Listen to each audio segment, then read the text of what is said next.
Hey, what's up everybody? How you guys doing? Just doing a quick patch notes analysis here, catered towards duel as always. This patch, not a huge patch, but there are some pretty decent changes for some gods and for some itemization as well. So I definitely think it's worth still doing one. Big part of it is the adventure mode, which I'm not really going to talk about much because I'm not really too into, and that's not the point of my video. But you should definitely check it out. I'm not sure how it's gonna go. To me, it looked a little like a lot of those get a little redundant, and I'm not sure how interested it'll keep you for a while of playing it. It's basically just like a defend the tower kind of mode where you have mobs of creeps coming in and some like boss creeps that come in, and you gotta keep fighting them off and buying more items as the rounds go on, kind of thing. The cell shading looks really nice in it though, and the cell shading on the skins looks really good. The skins themselves are... I don't want to talk about it. The Ratatasker one, it could have been really good. I think it could have been really cute, but he ends up looking, instead of like this, he looks like this with like weird ass eyes, like they kind of, I feel like they fucked up the eyes and he doesn't look as great as he could have because of that.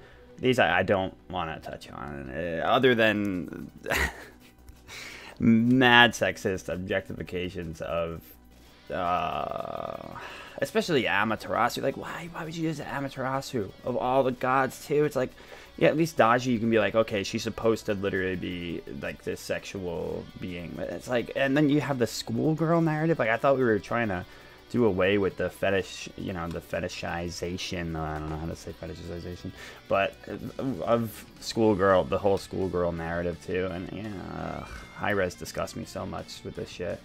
But anyway, Ragnarok Hades looks sick. You have to buy all the skins in the set to get him, and I'm not really a big fan of all the rest of them.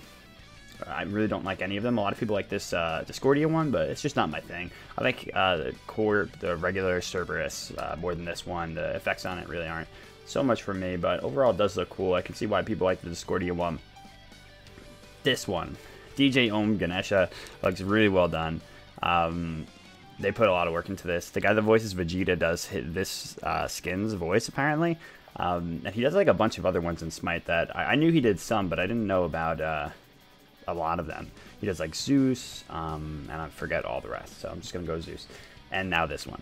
So the Playmaker Nshadow is actually really cool. It's very well done. It's a good idea. I'll probably pick this up if I were ever to have the actual gems. Theoretically, if I had the gems, I would probably pick this one up and the Om Ganesha. Then some nice stuff.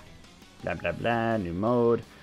And so Ares gets a little bit of a buff with his shackles, increased minion damage, so to 70 from 50 at base, and then at max it goes to 150. It's a nice little bit of a buff to his clear, but generally you don't like to use your shackles on the wave anyway, so I mean, yeah, sure, it'll help a little bit, but I'm not sure how much it's going to help, whether in duel or in conquest, to be honest. But then the bolstered defenses decreases the mana cost at least drastically from 60 to 40.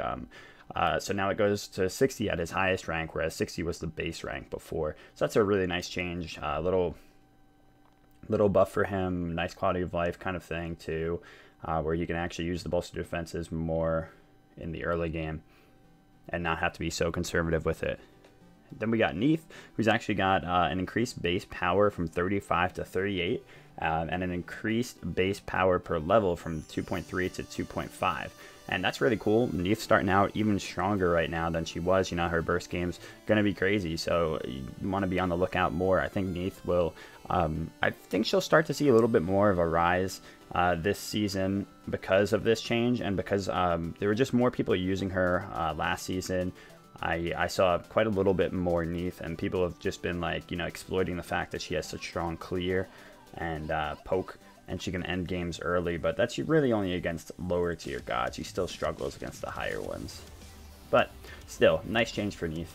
Thor, the boy, finally gets a buff. I feel like they haven't touched Thor for so long, and I don't understand why, because we haven't seen him in so long. I think they're a little afraid of Thor, because they don't want him to get to a state where he's, way over the top like he has been before. But even in those cases, he became like the staple jungler, but I don't think he was ever like, crazy over the top where he was a must pick always.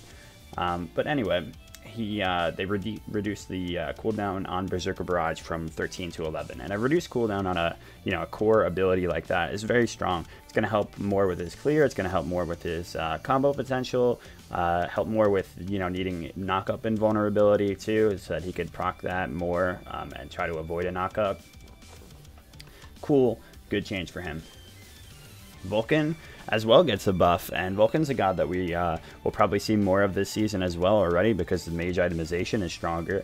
He goes from 70% to 80% scaling on his Magma Bomb, so that's going to end up doing quite a little bit to you. I mean, it's not that much more, 10%, but it'll hit a little bit harder. You'll notice it just a little bit, and it's already a move that you don't expect to do as much damage as it does. Like, it's just he just lobs this meatball at you, and it's so slow, and it's just this little targeter, but then it could end up just killing you. So cool for Vulcan. I like these 3 gods getting buffed. It's funny how these are 3 underperforming dual gods as well that usually doesn't line up, and Ares as well. So 4 underperforming dual gods that actually get buffed. Deathbringer, not that we were really using this much in duel, but I was planning on trying it out on Mercury a little bit, but Merc still sucks, so it's a little tough. They decreased the physical power on this item from 50 to 40. A lot of people mad about this because they didn't decrease the crit chance on it, which is making it OP in Conquest. I do think a 10 reduction of physical power is strange for an item that was overbearing because of the crit chance on it. Like, they're not removing any crit chance from the build because they didn't remove it from any of the other crit items that you would get with this anyway, so it's kind of strange. They said they were targeting a specific build path, but they nerfed the least important aspect of this item, and just a 10 power decrease is not really much for an item that was used for the crit. So I agree with people saying the change is a little silly. Now, Dev Gloves actually go up by 200. That's a staple Hunter build, so that's pretty cool. Snowball potential against the Hunters, could be a little bit more possible now with that change. I like that because it was so easy for them to just get straight into that Dev Gloves. A lot of people were rushing it. Now you definitely shouldn't rush it because you're going to be waiting even longer to get it going. And it's just going to leave you susceptible to having people, storm right or stomp right over you in that early game as well. So now 200 gold, that's a nice little nerf to Dev Gloves, which are just such a strong staple in duel for the Hunters. Aussie also gets nerfed, which is really weird. I saw that it got 2 nerfs though. Maybe they undid one of them. Yeah, they reduced the lifesteal on this item as well by like 5%. I don't know if it's just a glitch that it's not on here, or if they ended up reverting it. I haven't heard from them. I'll check in with my chat and see if anybody says anything about that. But yeah, it was so it's a 5 reduction in physical penetration. The item was already pretty bad. I mean, I guess in Conquest it was being used a lot, but in Duel it should definitely not be picked up now, especially if that reduction in lifesteal stays as well. And it is just a bug with their site that they didn't put that, or they just forgot to include that part with the Aussie change. And it'll deter a lot of people from going that Transcendence build into Aussie. And yeah, I don't know why. It's not showing. They're throwing me off here. High-res they're throwing me for a loop by not showing that part with the lifesteal. I definitely heard that and saw people talking about it. Yeah. Okay, it was 5% reduction of lifesteal, and it was on stream. But yeah, that way the item really shouldn't be picked up if that stands. If it's just this, maybe you still justify it if you're going Transcendence build, but I think people shouldn't be going Transcendence on Hunters right now anyway. I think that's a big flaw in a lot of people's builds. It's it might be a stronger assassin item. Sure, I'll definitely, give people that, but I still don't think it's anywhere near the right itemization for a Hunter.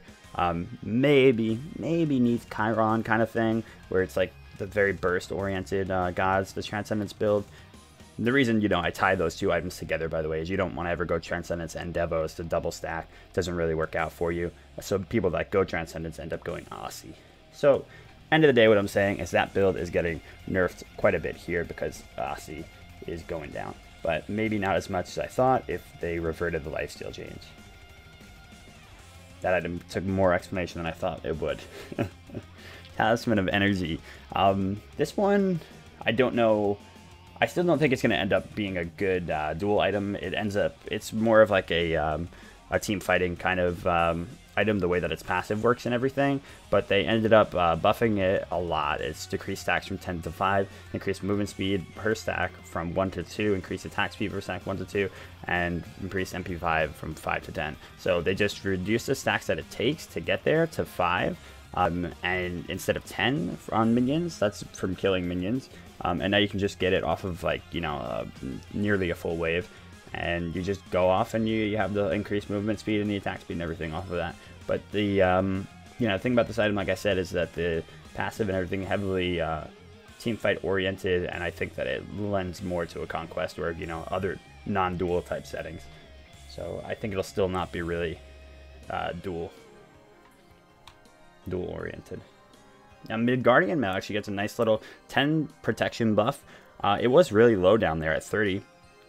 Didn't make too much sense for it to be that low in protection, because its passive is good, but it's like very specific. So you're specifically, you know, using it to counter against certain gods. I don't think it needed to be as low as it was protection wise. So I'm happy that it's being brought up by 10. This will make me think more about going just like, since you're already going the Mage's Blessing, now you can go Mage's Blessing, Boots, into Nemean, and then go a Jotun's, then go Midgardian. Instead of going the first item Breastplate into, you know, Jotun's or whatever it is, that you'll go there. This way you can fit in a Nemean and a Midgardian. Because if you go Breastplate, you usually don't want to get Midgardian because you need Nemean. Nemean's such a strong core item in duel, especially against hunters. And yeah, now you could probably end up going that Midgardian. I'm going to try to fit it in more with my ADC, not with my ADCs, with... because ADCs, you're going to want the Nemean. You really, it should be your second go-to over Breastplate, in my opinion, if you can get the cooldown elsewhere. So I'd go it on my Assassins and my Warriors. I'm going to try to do that more. If it doesn't work out, I'll drop it. But no, I thought it was my 9. Yo, thank you so much, Image. Thank you for the 10 months, man. And then we got Atlanta's Bow. Atlanta's Bow, they've buffed it up yet again. The decreased cost from 2,300 to 2,200, and increased the attack speed from 25 to 30%. They keep just buffing this item. They can't tell, they can't like seem to fine tune it at all. And it's pretty hilarious because it's just like a running joke how bad it is.